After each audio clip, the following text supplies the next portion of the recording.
ಕಾರ್ಮಿಕ ಕಾನೂನುಗಳು ದೇಶದಾಗ.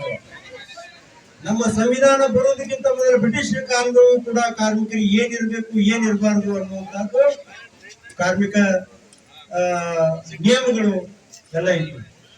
ಅದಾದ ಮೇಲೆ ಕಾರ್ಮಿಕರು ಹೋರಾಟದ ಫಲವಾಗಿ ಆಗಾಗ ಕಾರ್ಮಿಕರಿಗೆ ಹೊಸ ಕಾನೂನುಗಳನ್ನ ಸರ್ಕಾರ ಜಾರಿಗೆ ತಂದಿದೆ.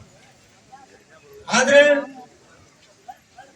ಈ ದೇಶದೊಳಗ ಏನ್ 1991-92 ಸುಮಾರಿಗೆ ಮನಮೋಹನ್ ಸಿಂಗ್ ಅನ್ನುವಂತವ್ರು ಏನು ಪ್ರಧಾನಮಂತ್ರಿ ಆಗುತ್ತಿದ್ದ ಮೊದಲು ಆರ್ಥಿಕ ಮಂತ್ರಿ ಆಗಿದ್ರು. ಆ ಕಾಲದೊಳಗ ಆರಂಭ ಆದಂತದ್ದು ಇವತ್ತ ಏನಂದ್ರ ಬಂಡವಾಳಶಾಹಿಗಳಿಗೆ ಏನ್ ಈ ದೇಶದ ಭಾರಿ ದೊಡ್ಡ ನುಂಗಪ್ಪಗಳಿಗೆ ಏನ್ ಅದಾರು ಎಲ್ಲರೂ ದುಡಿಸಿಕೊಂಡ ತಾವು ಶ್ರೀಮಂತರಾಗಬೇಕನ್ನೋರು ಅವ್ರ ಹಸುವಿನಿಂದಾಗಿ ಇವತ್ತು ಈ ಕಾರ್ಮಿಕ ಸಂಘಟನೆಗಳು ಇವತ್ತು ಕಾರಣ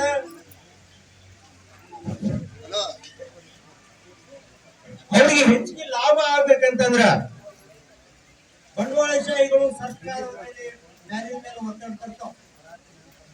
ಆ ಒತ್ತಡದ ಫಲವಾಗಿ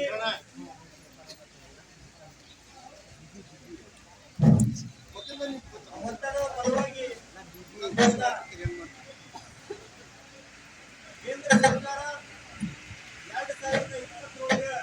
2023 ಮಾಡಿಟ್ಟಿತ್ತು. ಆದ್ರೆ ಜಾರಿಗೆ ತರೋ ಧೈರ್ಯ ಮಾಡಿರ್ಲಿಲ್ಲ. ಕಾರ್ಮಿಕರು ವಿರೋಧ ಮಾಡ್ತಾರೆ ಅಂತ ತಿಳ್ಕೊಂಡು ಜಾರಿಗೆ ಮಾಡೋ ಧೈರ್ಯ ಮಾಡಿರ್ಲಿಲ್ಲ. ಯಾವಾಗ ಬಿಹಾರದೊಳಗೆ ಒಂದು ಚುನಾವಣೆ ಆಯ್ತು, ಬಿಹಾರದೊಳಗೆ ವಿಧಾನಸಭಾ ಚುನಾವಣೆ ಆಯ್ತು.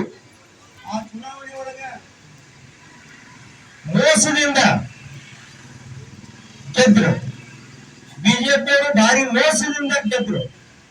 ಆ ಮೋಸದಿಂದ ಹೆಂಗ ಗೆಲ್ಲಬೇಕು ಅನ್ನುವಂತ ಅವರಿಗೆ ಅರ್ಥ ಆಯ್ತು.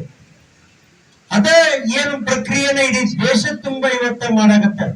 SIR ಅಂತ ತಿಳ್ಕೊಂಡು ಮಾಡಾಕತ್ತಾರೆ. ಇವತ್ತು ಎಲ್ಲರಿಗೂ ವೋಟರ್ ID, ಆಧಾರ್ ಕಾರ್ಡ್ ಮತ್ತ ಫೋಟೋ ಇವನ್ ತಗೊಂಡು ಸಾಲಿಗೆ ಬರ್ರಿ ಅಂತ ತಿಳ್ಕೊಂಡು ಇವತ್ತಿನ ಚಾಲು ಆಗೈತಿ. ಇದರ ಬಿಹಾರದೊಳಗೆ ಮಾಡಿರಿ. ತಮಗೆ ಬೇಡಾದವ್ರನ್ನೆಲ್ಲರೂ ವೋಟರ್ ಲಿಸ್ಟ್ ದಿಂದ ಗಾಯಬ್ ಮಾಡಿ ಮಾಯ ಮಾಡಿ ಇಡೀ ಚುನಾವಣೆಯನ್ನ